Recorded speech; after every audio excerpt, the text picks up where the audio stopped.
네, 평안히 좀 주무셨는지 모르겠네요. 목요일날 아침이고요. 오늘은 시편 7편 말씀을 같이 좀 생각해 보려고 합니다. 음, 오늘은 하나님의 의, 그러니까 시인이 하나님은 의로우신 분이시기 때문에 제 기도를 들어주실 것이고, 제가 하나님께 드리는 간청을 외면하지 않으실 겁니다. 이렇게 좀 이야기하는 것 같습니다.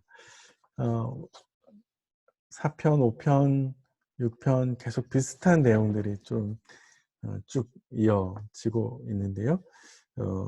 근데 약간씩 초점이 하나님이 어떤 분이신가라고 하는 점에 있어서 조금 달라 보이긴 한데, 오늘은 특별히 하나님은 의로우신 분이십니다.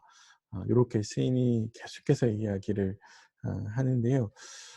왜 시인이 하나님이 의로우신 분이십니다 라고 이야기를 하냐면, 아마 시인이 어떤 사건에 연루된 것처럼 보이고, 시인을 괴롭히는 사람들은 계속해서 시인에게 계속해서 정죄하려고 하는 것처럼 보입니다.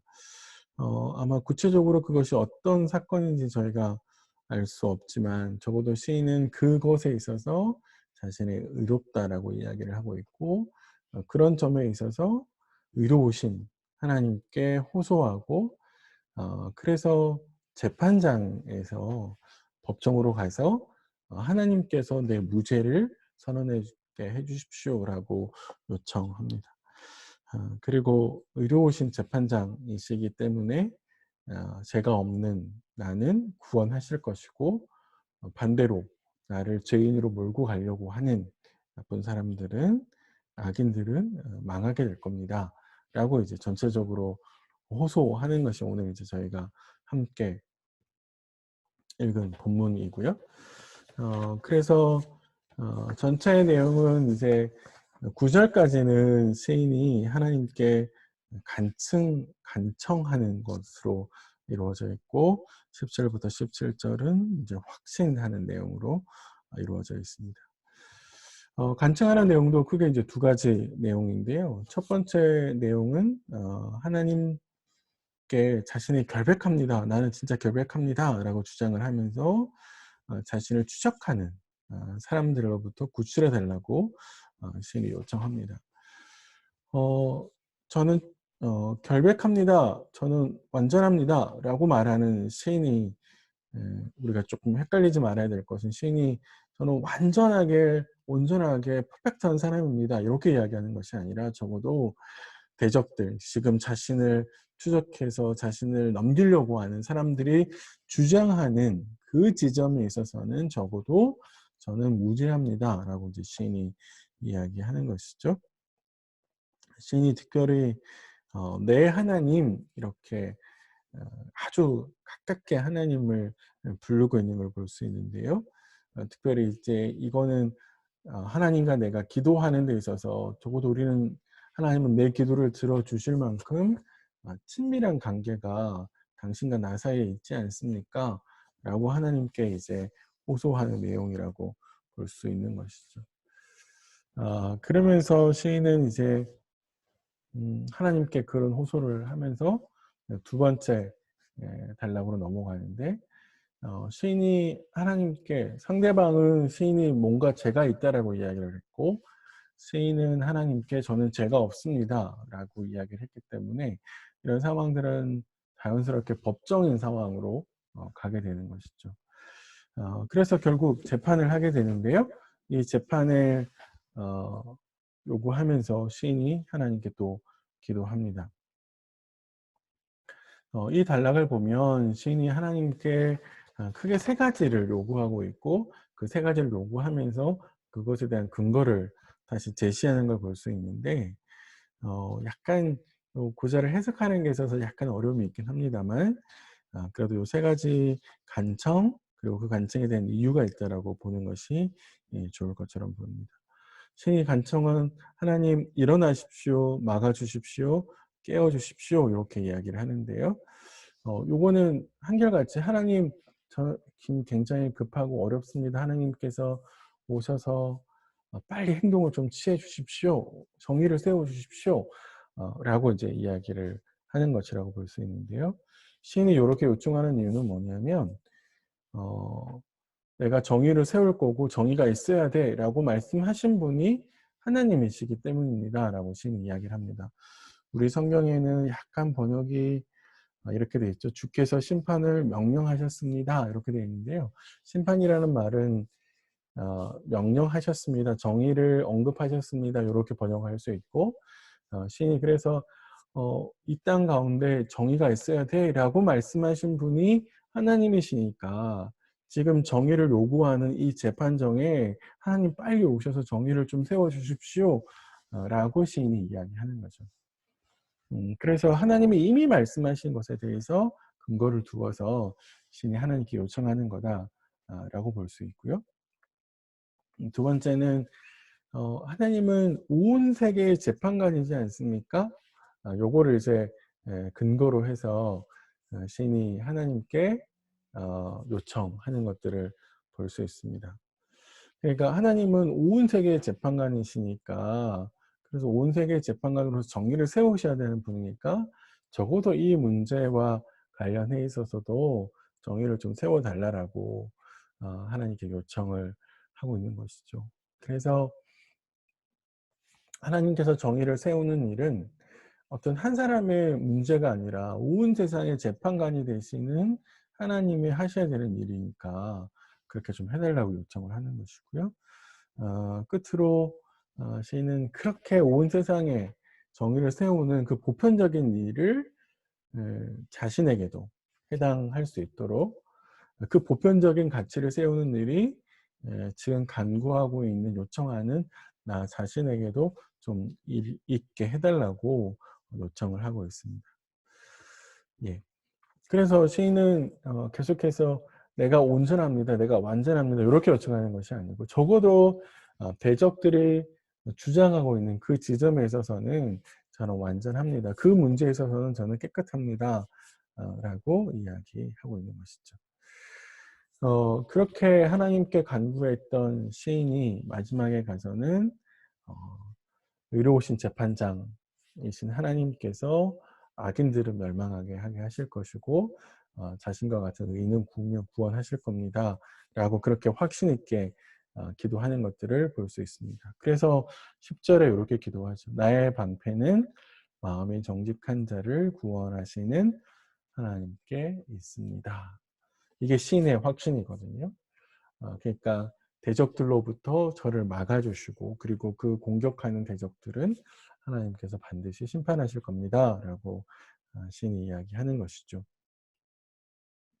시인이 이렇게 확신 있게 기도하는 근거가 이제 두 가지인데 하나는 의로우신 하나님과 그리고 또 다른 하나는 악인들의 운명이라고 하는 관점에서 설명을 합니다. 하나님은 어떤 분이신가라고 했을 때 그 하나님은 회개치 않는 죄인들에게 벌을 내리시는 분이라고 묘사를 합니다. 하나님은 의로우신 재판장이시기 때문에 회개하지 않은 죄인을 분노로서 심판하실 겁니다라고 그래서 그 하나님의 의로우신 성품에 신이 호소할 수 있는 거 호소하는 걸 볼 수 있고요. 또 다른 하나는 악인들의 운명인데 악인들은 자신들이 지은 죄 때문에 결국은 망하게 될 거다라고 하는 것을 시인이 이야기합니다. 이게 시인이 두 가지 비유를 드는데 하나는 임신의 출산, 임신과 출산의 비유를 드는데요. 참 재미있는 표현인데 임신하고 출산하는 거는 여성들이 하는 것인데 그런데 여기 지금 악인이라고 하는 남성이거든요. 남자가 마치 출산하는 것으로 묘사를 하는 거라서 이건 결국 다른 사람을 대항해서 음모를 꾸민 그 악이 잉태해서 낳게 되어서 그래서 결국에 그 낳은 악이 그 악인들을 이렇게 삼키는 그런 비유라고 볼 수 있고요. 그러니까 결국에 자기가 한 것 걸려서 넘어지게 된다는 그런 이야기겠죠. 웅덩이를 판 것도 똑같은 비유라고 우리가 볼 수 있습니다. 그러니까 사실은 악인을 처리하는, 악인의 운명을 결정짓는 건 두 가지인데, 하나는 악인 스스로 자기가 지은 죄 때문에 자기가 망하게 되는 것을 볼 수 있고, 또 다른 하나는 하나님께서 그렇게 하시는 걸 볼 수 있습니다. 마무리를 이제 찬양과 기도로 마무리하는 시인의 모습을 볼 수 있고요. 오늘 이 말씀을 통해서 우리가 여러 가지 말씀을 근거로 해서 기도할 수 있을 것 같은데, 몇 가지 좀 생각해 보시면, 하나님이 의롭다라고 하는 것들을 우리가 먼저 좀 기억해 볼 필요가 있습니다. 하나님이 의롭다는 말은 하나님께서 내 억울함, 사실 억울한 일이 여기저기 생길 수 있잖아요. 회사에서 생길 수도 있고, 또 공동체 안에서 누군가와 관계를 하면서 생길 수도 있고, 또 가족 간에 그런 일이 생길 수도 있는데, 하나님의 의로우신 간섭을 간구해야 되는 일들을 좀 생각해 봤으면 좋겠습니다. 내 안에 어떤 것들이 그렇게 있을까요? 내가 진짜 답답하고 정말 이 답답함을 토로하고 싶은 그런 문제들, 이 아침에 하나님께 넣고 좀 기도했으면 좋겠습니다. 이건 또 하나 우리에게 계속해서 우리 신앙생활에 좀 필요한 것인데, 시인이 하나님께 호소하는 이유는 가장 그 근거를 자신이 의롭다라고 주장하지만, 그 의롭다라고 하는 사실에 자신의 신앙의 근거를 두는 것이 아니라 하나님이 의롭습니다라고 하는 사실에 근거를 두고 있죠. 하나님의 그 의로우신 하나님께 자신의 피난처를 삼는 걸 볼 수 있습니다. 그런 점에 있어서 어떤 이유 없이 쏟아지는 무시가 있을 수 있고, 또 사람들이 차별할 수도 있고요. 어떤 꾸지람이 내 마음을 진짜 아프게 할 때, 그때는 진짜 우리가 시인처럼 하나님께 호소하는 것들이 필요하죠. 습관적으로 우리에게 의로우신 하나님을 찾는 습관이 우리에게 배어 있어야 되고요. 습관적으로 그렇게 좀 해볼 필요가 있습니다. 또 하나 마지막으로요. 우리는 심는 대로 거둔다라고 하는 사실을 잊지 말아야 합니다. 악의 씨앗을 뿌렸던 악인들은 결국 그 악의 씨앗에 복수를 당하게 되고, 또 자신의 판 웅덩이에 빠지게 되는 것이죠. 늘 내가 의인의 입장에서, 간구하는 입장에서만 있을 수 있는 건 아니고요. 나도 모르는 사이에 악인의 입장에서, 괴롭히는 입장에서 있을 수 있거든요. 그때 기억해야 될 건 뭐냐면, 항상 내가 행한 대로 돌아온다는 겁니다. 내가 어떤 선택을 하고 결정을 하면 그 선택과 결정은 부메랑처럼 결과라는 이름으로 돌아오거든요. 성경에서는 그걸 행위보응이라고 이야기를 하는데, 마찬가지로 심는 대로 거둡니다. 내가 악한 짓을 하면 악한 결과물들이 내 삶에 찾아온다는 걸 잊지 말아야 됩니다. 그래서 오늘 하루도 기도할 때 내 말과 내 행동에 신중하게 말하고 판단하고 결정할 수 있도록 하나님 도와주시기를 기도했으면 좋겠습니다. 또 잘못 판단하지 않도록 정직하게 잘 판단할 수 있도록 아침에 기도했으면 좋겠습니다.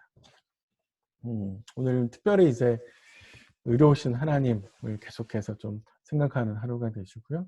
또 그 의로우신 하나님께 순간순간 기도하고, 또 그 하나님을 의식하면서 오늘 하루도 잘 보낼 수 있었으면 좋겠습니다.